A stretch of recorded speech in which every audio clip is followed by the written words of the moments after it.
أعوذ بالله من الشيطان الرجيم. بسم الله الرحمن الرحيم، والصلاة والسلام على سيدنا محمد أشرف المرسلين والمبعوث رحمة للعالمين وعلى آله وصحبه وسلم تسليما كثيرا إلى يوم الدين. Welcome everybody. Thanks for joining on time.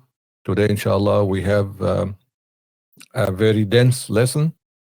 It's our lesson number 6, inshallah, in Islamic Theology 101, going through Al-Kharida al-Bahiya.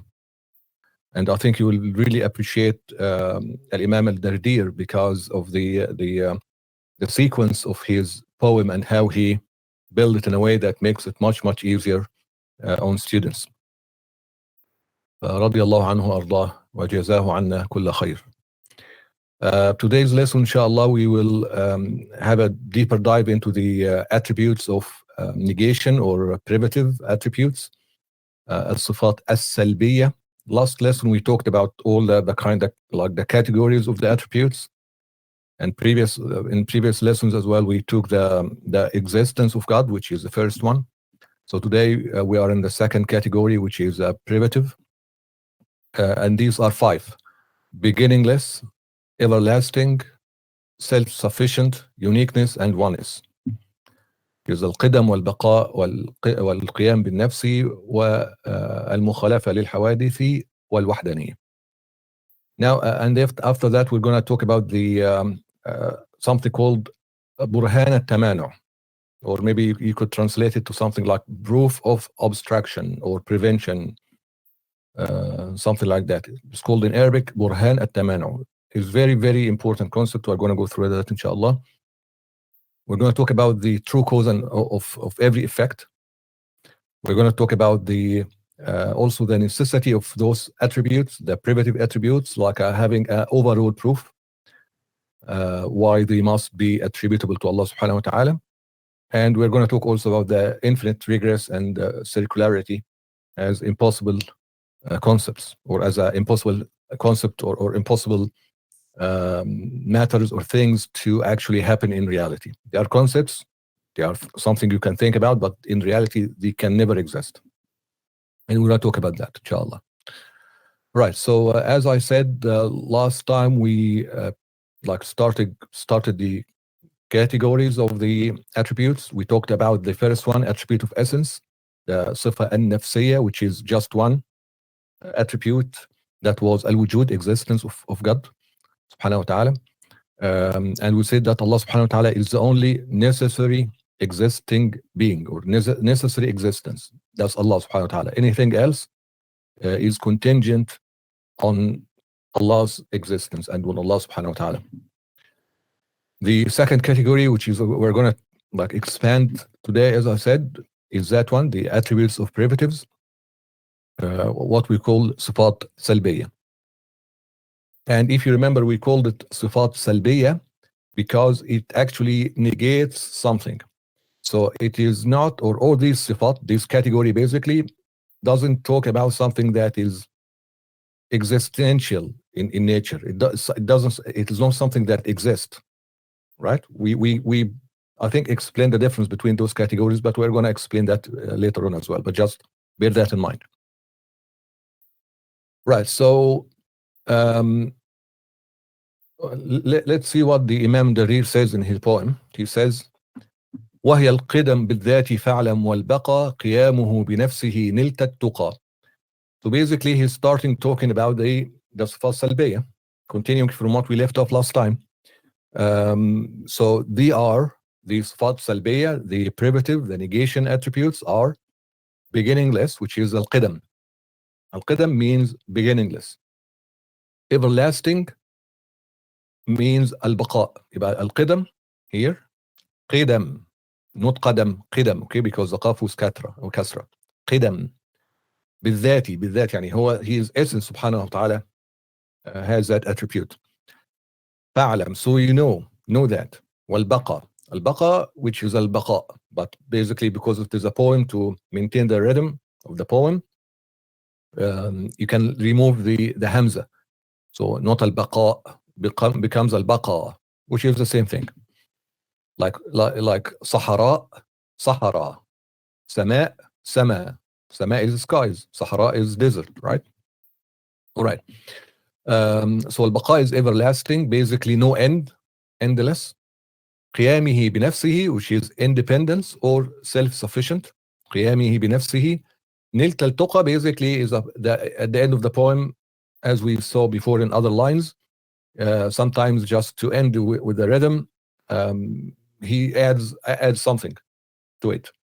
And it's a dua. Like نلت التقى, he basically asks, يعني, may Allah subhanahu wa ta'ala grant you piety, which is التقوى يعني. Then he continues in the second line, or the next line continues with the fourth attribute, مخالف للغير, which is مخالفة للحوادث. We call it مخالفة للحوادث أو مخالفة للغير. مخالف للغير. And then وحدانية في الذات أو صفاته العلية والفعل. So basically the last, or this word here, which is the third line, is actually related to صفات الوحدانية, as we're going to see. So basically uniqueness, مخالف للغير, which is مخالف للحوادث, and oneness, which is وحدانية. He is one on his ذات. الذات, we talked about like the essence of Allah, the ذات.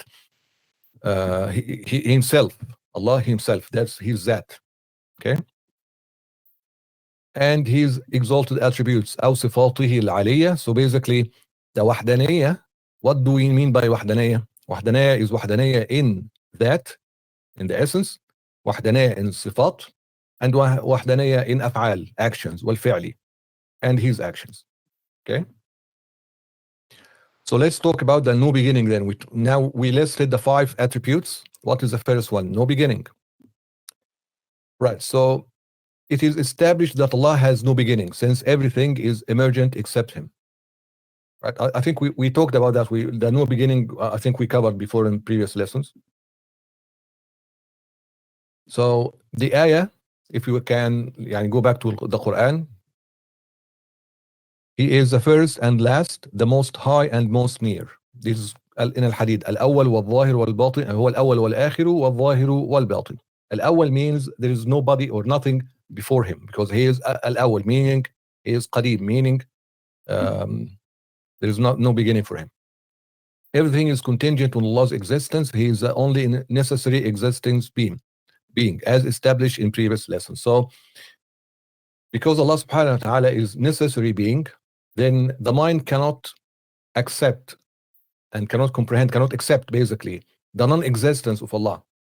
And because of that, because of he is necessary to exist, he must existed like without beginning, with no beginning. There is no, Allah subhanahu wa ta'ala is out of the time. Okay. Right. So what about everlasting, no ending?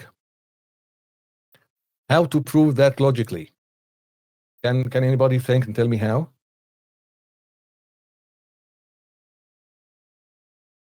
Somebody's saying, can there be surah number and ayat number as well? We have the surah name and the surah. So it's Al-Hadid, ayah number 3, Surah Al-Hadid. Right? In Islam, brother, we actually don't use chapter.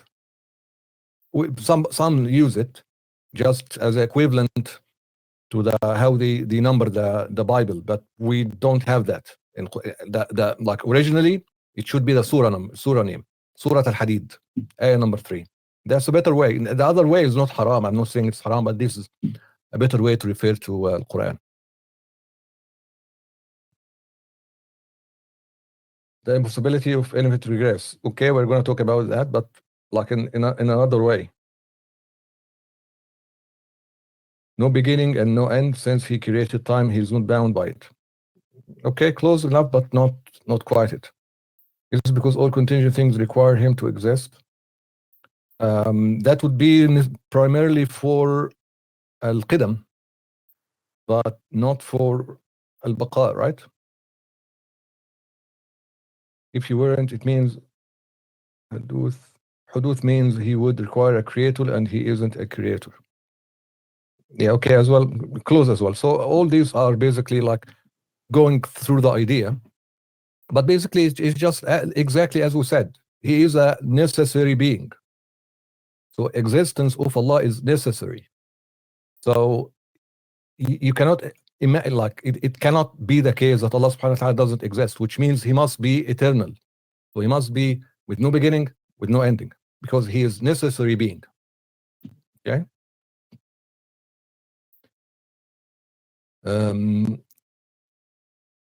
And also, in order for Allah subhanahu wa ta'ala to end, right, then he is coming to non-existence. Anything that goes to existence or non-existence is actually mumkin, possible being, like us, emergent and contingent.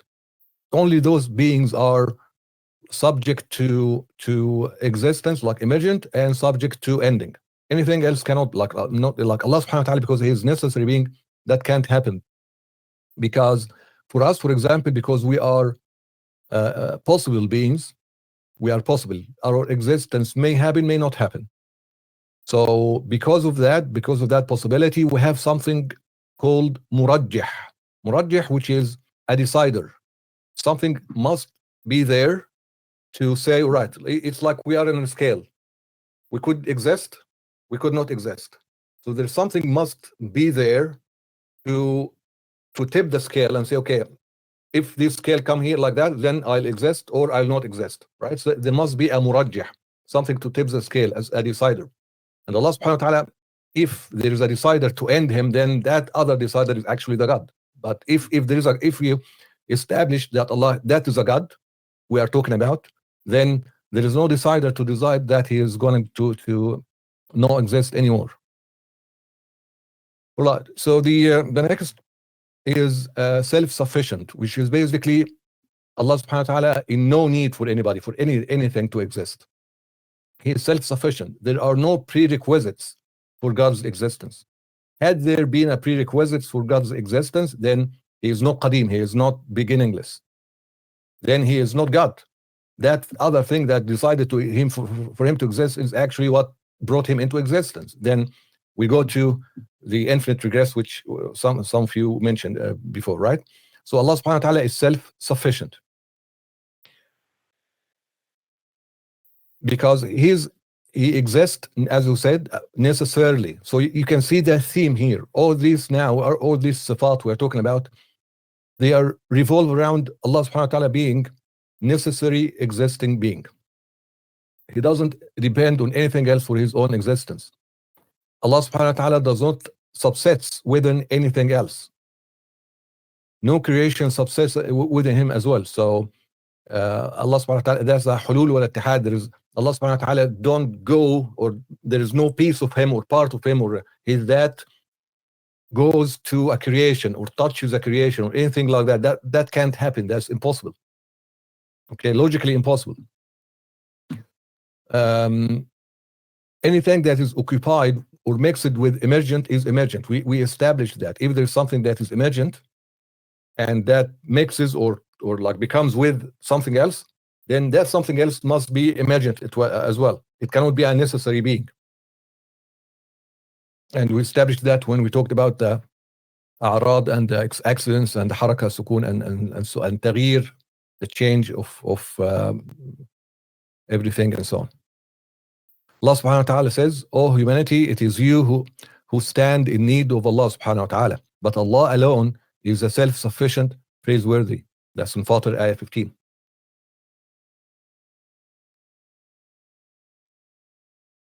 Right, so the excuse me, the fourth attribute in the Sifat al-Salbiya is مخالفة للحوادث أو مخالفة للغير. مخالفة means not like. So nothing like him. Allah subhanahu wa ta'ala is not like anything else.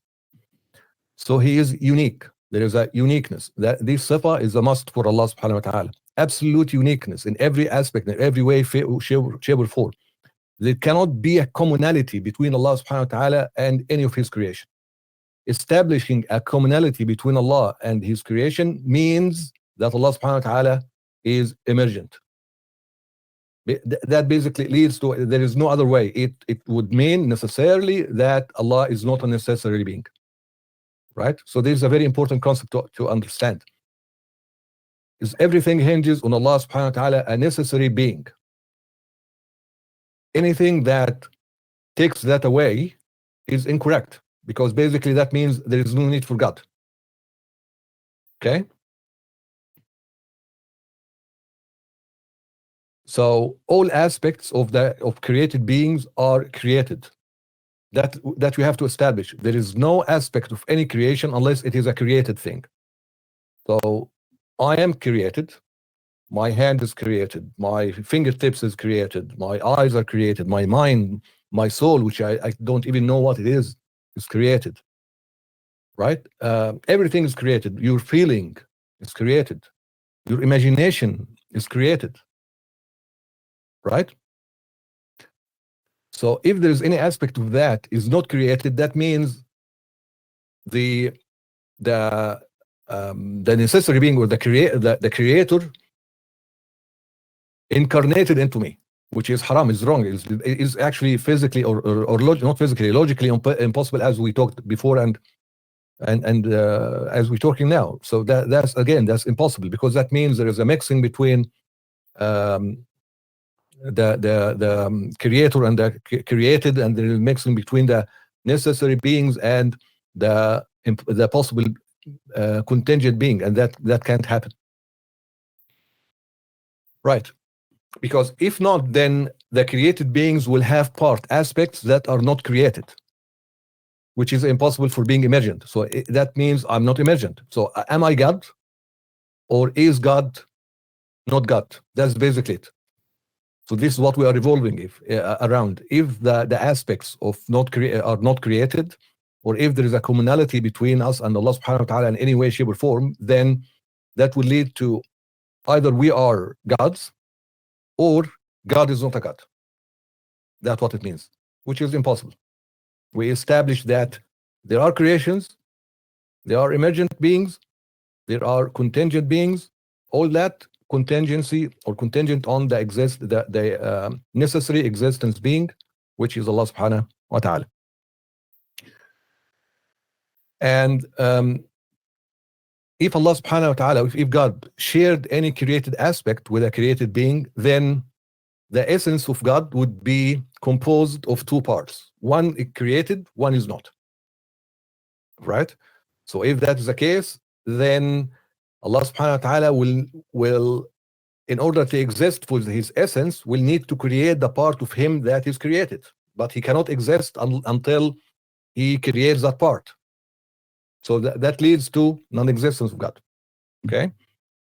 This is basically the circular logic, which we're going to talk about it later, inshallah, or like in the end of this lesson. And this photo here is important. It's a fingertip. You know that, like, we are all human. Like a lot of, how many human existed or will exist?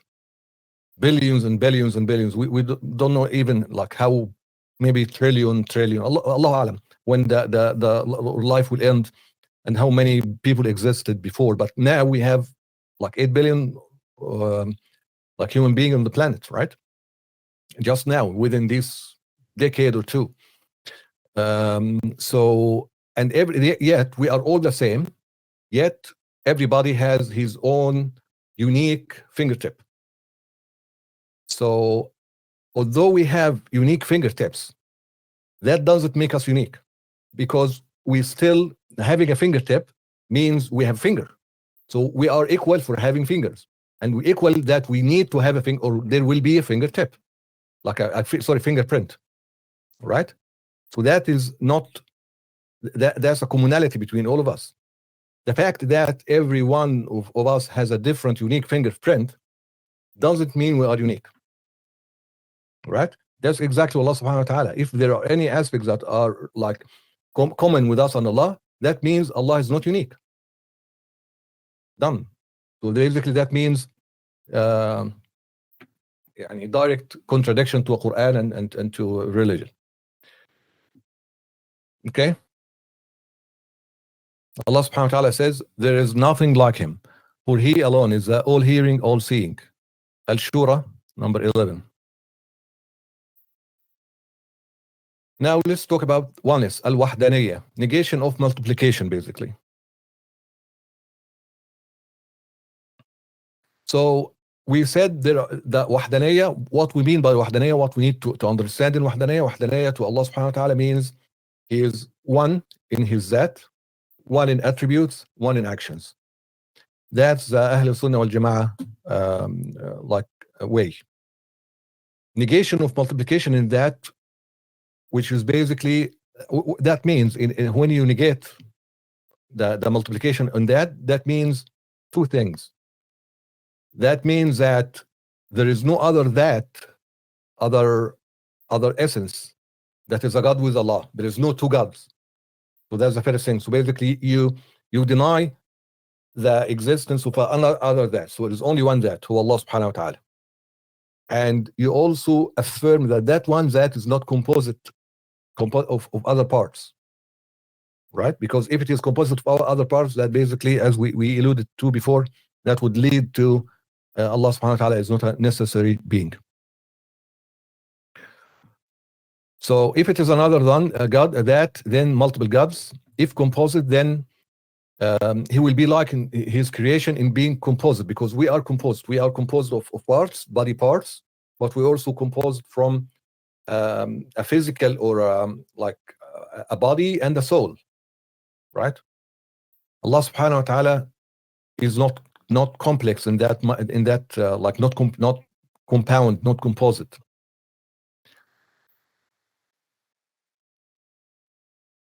So as we said, if that is the case, then Allah subhanahu wa ta'ala would need to complete His part. If He is existed for multiple parts, then He needs His part in order to assemble His essence. Right? So He is going to be in need. Allah subhanahu wa ta'ala al-Ghani. He is not in need. He doesn't need. And He would need something or something else.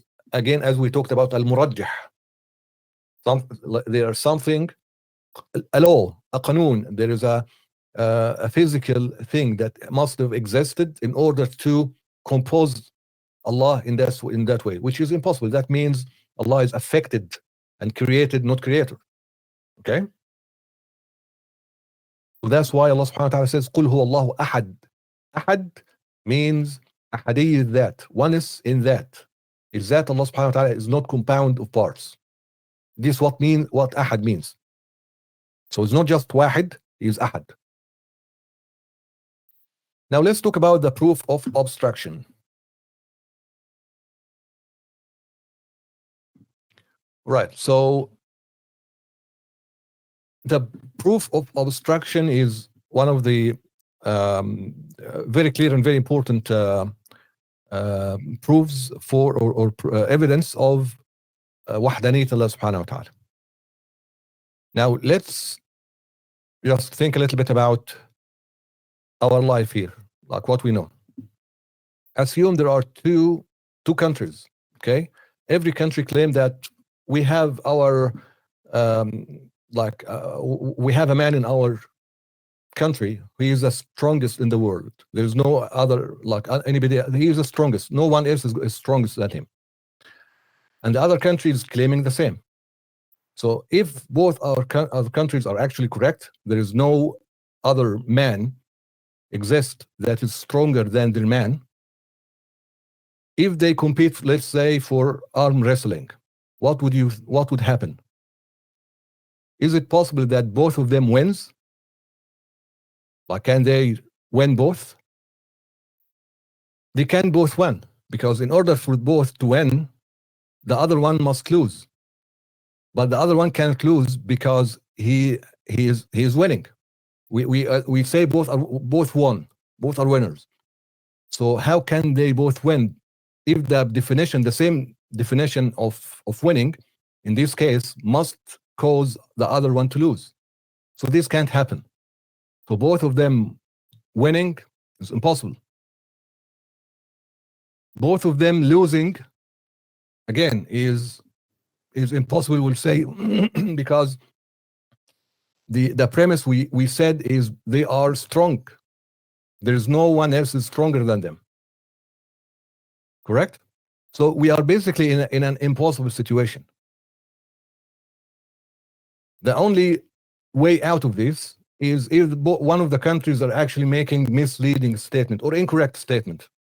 Only then one of them will win and we will know who's truly the strongest of them, and the other guy is not strong. You know what? No, you were lying. Your country was lying, or you were basically you didn't appreciate the other country's man, or whatever, right?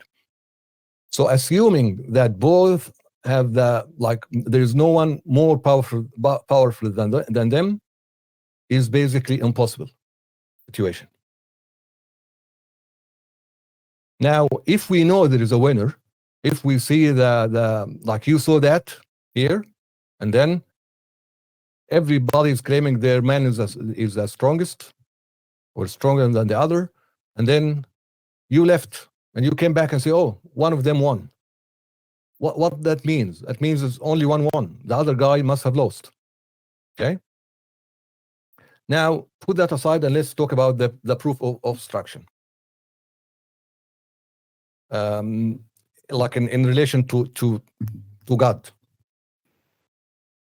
Had there been multiple gods, and let's just say for simplicity 2, because if 2 cannot exist, then 3 cannot exist, 4 cannot exist, and 100 cannot exist. So for simplicity, we'll take 2 gods, God A and God B. Then, because there are 2 gods, then the possibility of obstruction between them is there. Even if they didn't obstruct at first, but there is a possibility for them to obstruct. This is very important. It's a key. Like it's enough for this to work to establish that there is a possibility of obstruction. Not even like the actual obstruction, just the possibility of obstruction is there. So God A wants you to move. Let's assume, okay? You are sitting now, God A wants you to move. He's moving you. Decided, yeah, this, you know who? You there? You are moving to this place. And he basically starts moving you. The other God wants you to rest, to still, be where you are. So there's an obstruction here. This guy has a well, this God has a well to move you, to move this guy, and that God has another well to let that guy still where he is. So we can assume both actions occur. Can that happen? That cannot happen. That's impossible. Right? And if that occurred, it's basically corruption to the universe. If every God just doing whatever he wants here and there and every place, that basically cause corruption to the universe. No actions would occur. There's other possibility. Both are incapable in this case. Nothing will happen. Like those arm wrestlers, they're just gonna stay there forever.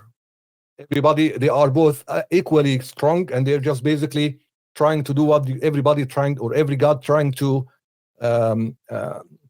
execute their will, and they will just basically stand still like that. Again, that's impossible for a lot of reasons, but also it's impossible because that will lead, or that also will lead into the corruption of the universe. Therefore, the premise of existence of multiple gods would only lead to impossibility. Therefore, existence of multiple God is impossible, because if we assume it actually occurs, or there is 2 gods or 3 or whatever, it will lead us to impossible position. Taking that backward, that means the premise we started with is false. Existence of multiple God is false. And the only way out of that is one action one action occurs, not the other.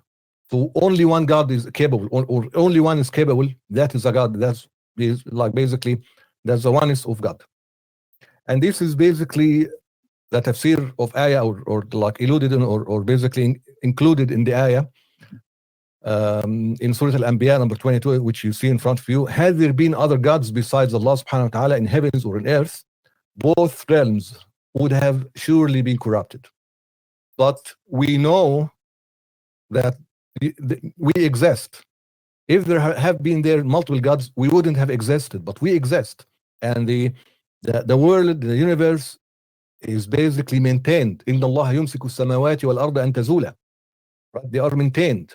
They are there and maintained and kept going, keep going, which only leads to one thing.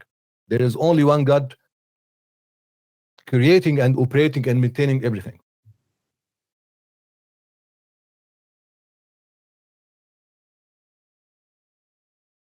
All right, so that's like multiplication of that, of other God, other that, other essence,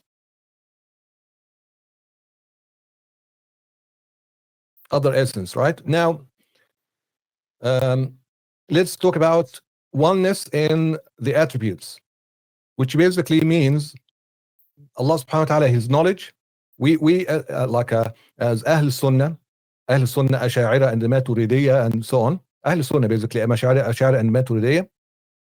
We affirm an attribute of knowledge to Allah subhanahu wa ta'ala. As opposed to Al-Mu'tazila, for example, who says there are no attributes, but they basically say Allah subhanahu wa ta'ala is knowledgeable without an attribute. It's a different story. Okay. So when we establish that, we establish it as one knowledge. There is no multiple knowledges. So Allah subhanahu wa ta'ala doesn't have a knowledge to know me and another attribute of knowledge to know you and know your friend and know everybody. So he doesn't have a multiple knowledge attributes. It's just one knowledge attribute, what any attribute, and that attribute basically is sufficient to know everything else and know he all knowing, all powerful, again with qudra and all the other attributes we are going to talk about next time, inshallah. Okay, so this is what it means. And the reason for that, by the way, is simple. It's not really like necessary to talk about that in this level, but it's simple because there is no need to establish more than knowledge. So establishing more attributes that are existed also without beginning and everlasting and so on is unnecessary. Al-Mu'tazila, when they declined to establish an attribute like with the name attribute, the reason was to evade a situation where they have to affirm multiple qudama, multiple beginningless existential things, okay, whether it is an attribute or Allah subhanahu wa ta'ala. So they, what we call like ta'addud al-qudama, they didn't want to establish, because that basically goes against wahdaniyya in their mind. So that's why I think that was a question here about al-Asha'ira then came and said no, but it is not the that. I mean, it's another topic. Let's not digress. Maybe we talk about that in other lessons. But anyway, so because the only needed, back to why this was the case, in order to establish like a complete and perfect God, you only need to establish one attribute. There is no need to establish multiple. So why would you establish multiple? Okay, that's just in a nutshell. Negation of multiplication of actions as well, and this will take us to the discussion about the true and real cause of every effect, okay, which we're going to talk about it just in a few minutes. But basically for now, we're going to talk about it right away. Okay, so let's keep going.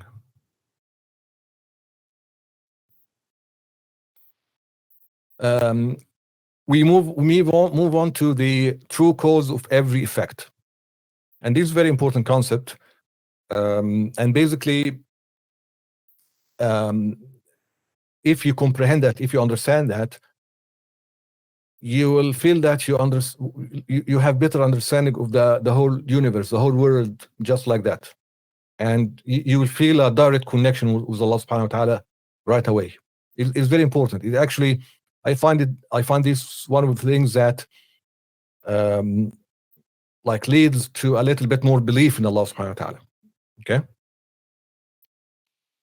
so the Imam al-Dardir radiallahu anhu wa rahimahullah says, فَالْتَأْثِيرُ لَيْسَ إِلَّا لِلْوَاحِدِ الْقَهَّارِ جَلَّ وَعَلَى. So the true cause of every effect is only for Allah subhanahu wa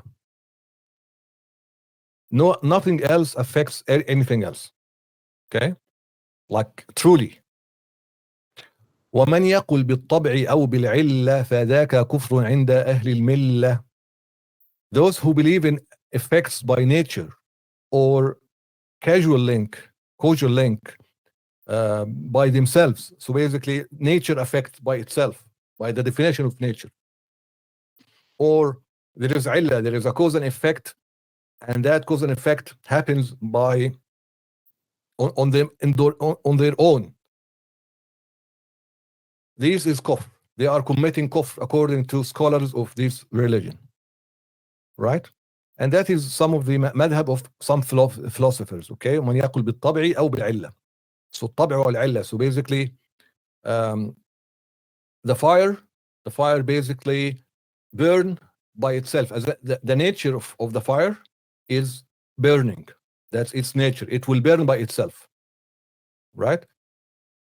That's the طبع. That's the nature, which is basically if there is no moist on the surface, and that surface came close to the nature, to the fire, which is by nature has certain attributes and parameters and so on, then it will happen. That must happen. The fire will burn that surface that came close to it. So that's a طبع. بالعلة, العلة is basically what they believe in. They believe that Allah subhanahu wa ta'ala exists. Okay, those philosophers. But they say, actually, because God exists and He is creator, He must create right away. So since Allah subhanahu wa ta'ala exists and He is basic, and they also say He is qadim. Allah, God, in their like philosophy and in their theory, is also beginningless. But the universe and everything else is also beginningless with Him. So Allah subhanahu wa ta'ala created it, but created like it existed without will from Allah. So basically, the effect of what they are saying, why did they commit kufr? Because the implication of their opinion here, or what they say here, is negating the will of Allah subhanahu wa ta'ala. It means that Allah subhanahu wa ta'ala, because He exists, He has to create. It just create right away. And everything just comes out of Him. It creates, just keep creating, just like a light bulb that emits light. The light bulbs, can it not emit light if it has light? It doesn't have option, doesn't have will to say, okay, I'm gonna now to stop producing light. Because the light switch is on, the light bulb has no opinion there. It has to emit light. So basically, that's al-illah. So the creation has been created by illah, by a cause, by direct, without any wellness. That's the illah. Like if I'm moving my hand and I'm wearing a watch, the watch is moving with my hand. I cannot move my hand without moving the watch. So since I move my hand, the watch moves. Since Allah exists, the world exists. That's basically al-illah. Okay? And that's kufr. ومن يقل بالقوة المودعة فذاك بدعي فلا تلتفتي. And those who says about or that the creation of the stored power, القوة المودعة, that Allah subhanahu wa ta'ala stored within every one of us ability, single ability of us. It is your ability. And basically you use that, you discharge it to do whatever you want. And it was actually al-Mu'tazila who said that. And the Sheikh saying, وَمَنْ يَقُلْ بِالْقُوَّةِ الْمُودَعَةِ فَذَاكَ بِدْعِي. This is innovation. That's bid'ah. There is no reason for us to believe that. Okay? And it's bid'ah. Pay no attention to them. Which leaves us with, right, so what is happening? What is the correct position then? Well, the correct position basically is everything is by Allah subhanahu wa ta'ala. Allah is a creator. Every action is Allah subhanahu wa ta'ala action. So when the fire burns, it's Allah subhanahu wa ta'ala who create the burning in the other surface, in the other body that is being burned. And it is His sunnah, his intention for this world, because of asbab, of the causes and everything, He's hiding His action by that other thing, because it is a test.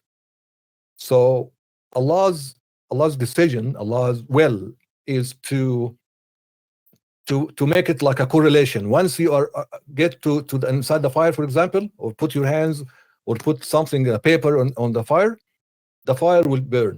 Meaning, Allah subhanahu wa ta'ala will create the burn when those conditions apply. This is Allah's decision to do that. And the proof of that is Allah subhanahu wa ta'ala, when Abraham, or Sayyidina Ibrahim alayhi wa ala nabiyina salatu wasalam, was thrown to the fire, he didn't feel anything. He wasn't burned. And that also happened to one of the Sahaba. Not the Sahaba, actually, I think it was the Tabi'in, Abu Muslim al-Khawlani.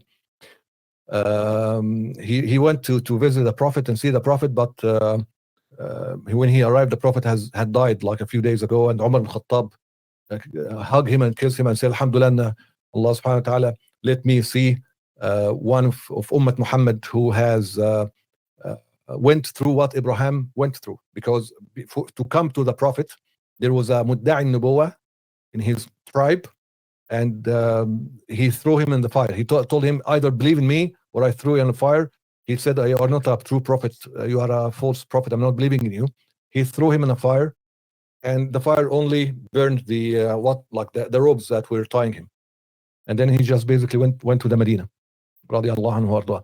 So what happened here is Allah subhanahu wa ta'ala did not create the effect, the action, right? So it's Allah's decision whether to do this or that. So why Allah is doing it every time? To hide his action. So because it's a test, so that this believer will link it to the thing. Will say, okay, there's a cause. There's no God. And believer will see through that and say, no, actually there is a God. And this is not doing that by itself. It's doing it because Allah subhanahu wa ta'ala is doing it, hiding his action in this way. This leads to a very big topic and very big discussion. And the Mu'tazila opinion is not, it is from our point of view, it's a bid'ah and so on, but it is not very bad. It's not like a kufr or anything like that, because ultimately it's basically Allah subhanahu wa ta'ala is doing. Okay? It's basically Allah subhanahu wa ta'ala allows you to do, giving you more option, more. I think perhaps we can, this is one of the things we can talk a little bit more, because I really want to make like a course about al-Mu'tazila and their 5 principles and so on, and maybe we'll talk about that later, inshallah. So anyway, now let's have an overall proof of all these privative attributes, صفات السلبية, the 5 we talked about: قدم والبقاء، مخالفة الحوادث، القيام بالنفس، والوحدانية.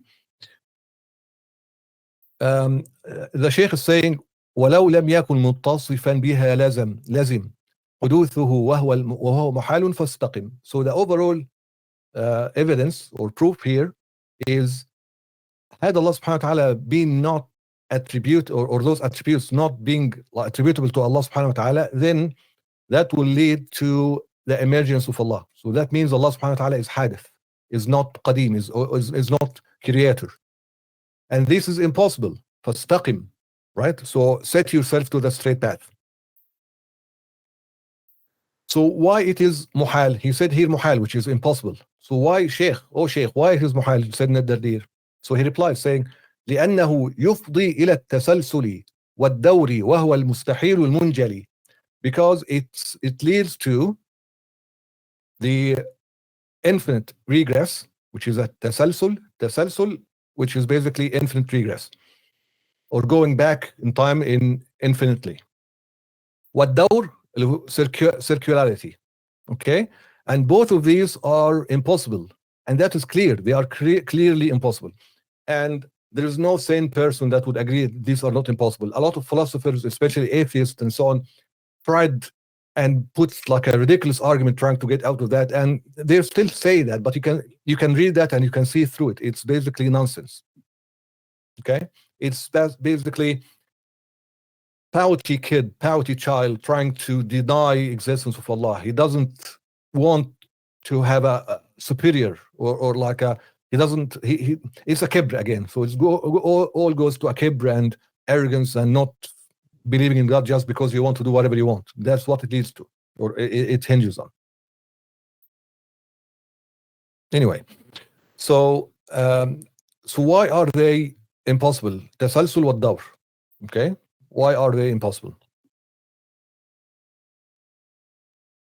Okay, so at tasalsul, which is infinite, let's talk about the dawr first. It's easier to just put it out of the way. Now, let's assume that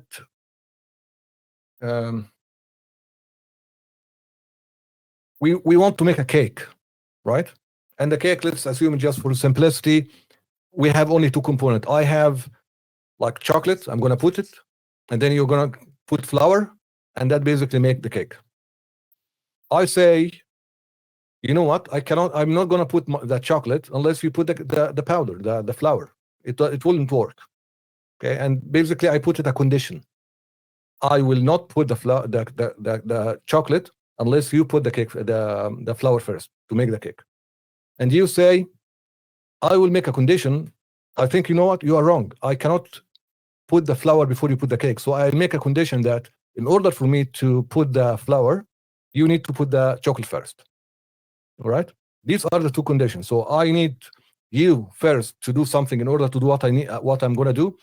And you need me to do that exact same thing first, or my thing first, before you do yours. Then at what time do you think the cake will be ready? 5 o'clock or 3 o'clock or 10 o'clock? That should have been put in a poll, but let's see the answers here in the chat.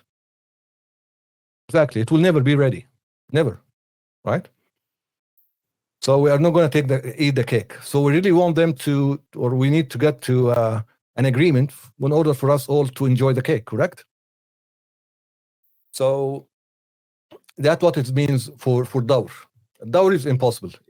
Dawr, existence of dawr, those conditions will lead to impossibility, to something that will never happen. Therefore, because if we see the cake, then that must mean there was no conditions put forward, right? So let's say that I invited a friend of yours now, or we invite a friend of ours to the cake and started serving the cake. And we told him, you know what? This cake was made very deliciously because I didn't put the chocolate unless my friend here or whatever put the powder. And he said the same. What do you think that guest will say? That's impossible. The cake is here. That doesn't happen. You must have reached an agreement. Otherwise, the cake wouldn't be here. So the dawr is impossible. Mom's gonna beat them up. Okay. All right. So let's go to at-tasalsul, the infinite regress then. The infinite regress basically works in a similar way. Assume that I would like to borrow $1 from you. You don't have the dollar. So you told me, okay, I don't have it. I'm going to go to my other friend, get the dollar for you, and once I have it, I'll call you and you come and take the dollar. I say, okay, we'll do that. Then you went to your friend, and your friend said, you know what? I would love to give you the dollar, but I don't have it. I'm going to go to my friend, another friend of mine, and I'm going to get the dollar from him. Once I get it, I'll call you. Then you can call your other friend, and he'll come and take the dollar. And that basically kept going on backward infinity. Again, am I ever going to get that dollar? I will never get it, because there is infinite going backward, infinite backward movement, or like people trying to go back to other friend and get him and take that and so on. It just goes infinitely like backward. Okay. If that is the case, then I will never get the dollar. Now, if I have a dollar in my hand, actually I don't have a dollar around here, so maybe infinite regress is true after all. But assume I have a dollar. Like I do have a dollar. I can get it from downstairs. But assume this is a dollar now. Okay, I have it. What does that mean? If I have a dollar and I have something, whatever I've been asking for, and I got it eventually, what does that mean? That means that over that line of people or chain of events going backward, causation backward, there must be a lost cause or something at the end of that chain that actually got the dollar or got that thing that I need. And he gave it. and that guy gave it to another one, and so on until it reached me. That means there is an end. That means there is no infinite going backward. There can't be, because it exists. I have it. Had there been an infinite, if infinite regress or infinite going backward is true, is correct, then that thing which was in my hand would never exist. But the world exists. The world exists. We exist, which means there must be, at that end of causation and actions going backward, there must be something. Is the first cause. Is basically caused everything. It's Allah. Allah gave everything to everything else to happen and to occur, to basically exist. All right. So that's why infinite regress and circularity are impossible, and it's clear. I hope. And because of that, if Allah subhanahu wa ta'ala is not all of them, even one of those 5 attributes we talked about, if they don't exist, or sorry, if they are not attributable to Allah subhanahu wa ta'ala, that would mean there is infinite going backward, which is basically lead us to who created Allah. Then who created Allah? Who created Allah? If that is the case, then we would never exist. The world wouldn't exist. But because the world exists and we exist, we know there must be a first. There must be something, a being, a necessary existence being, who gave everything else, or basically caused everything to happen. Okay?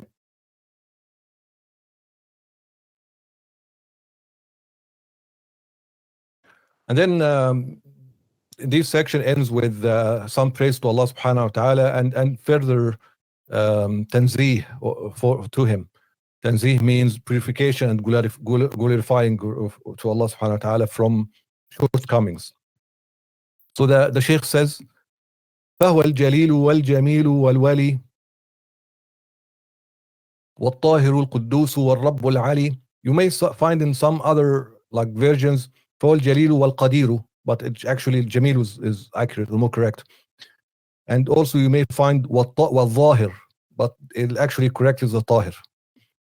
فهو الجليل والجميل والولي والطاهر القدوس والرب العلي. He is a majestic, al-Jalil, majestic, the beautiful, al-Jamil, the owner of creation. I mean, how do you know that Allah is Jamil? Look at what He created. That is His action, right? That's His action. So He knows how to make something beautiful. He created the standard of beauty, of being beautiful. So, subhanallah, subhanallah. Anyway, the owner of creation, al-Wali, and their guardian, the pure, al-Tahir, the holy, al-Quddus, the exalted Lord, al-Rabb, Lord, exalted al-Ali. منزه عن الحلول والجهة والاتصال والانفصال والسفة. منزه is basically from tanzih. Tanzih, which is the word we mean to glorify Allah subhanahu wa ta'ala from any shortcoming, which is basically subhanallah. What does subhanallah mean? That you admit that Allah subhanahu wa ta'ala has no shortcomings whatsoever. Even whether I know, I don't know, it's basically you deny any shortcomings to Allah. That is a tanzih. So Allah subhanahu wa ta'ala munazzahun an al-hulul is basically subsetting in something, or being confined to something of His creation. Incarnation, for example. Wal-jiha, he is also munazzah subhanahu wa ta'ala from free from jiha, from direction, because direction is relative to having body parts and having head. Whatever is overused, a head is up, whatever is underneath your foot is down, and so on. And al-jiha means Allah subhanahu wa ta'ala needed place or a space to exist in before He's existed, and that basically leads to circularity, as we said before. So Allah needs, we know that all this place, the time and place existed by Allah. Allah subhanahu wa ta'ala created time and place. So if Allah subhanahu wa ta'ala requires place to exist, to be in, so how did he, which came first? You go to the question, circularity is basically who's first, the egg or the chicken, right? The start of this, or the solution of that, is Allah subhanahu wa ta'ala created chicken, done. Or created an egg, whatever he created something of them first, but it cannot go in circularity. والاتصال والانفصال والسفة. الاتصال is basically being connected or disconnected from another, and from foolishness. Munazzah also from foolishness, which is putting things not in their best place. Okay, that is a safa.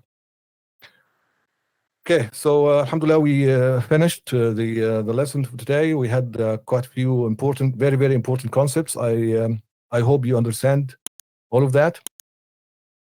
If not, then let's see your questions.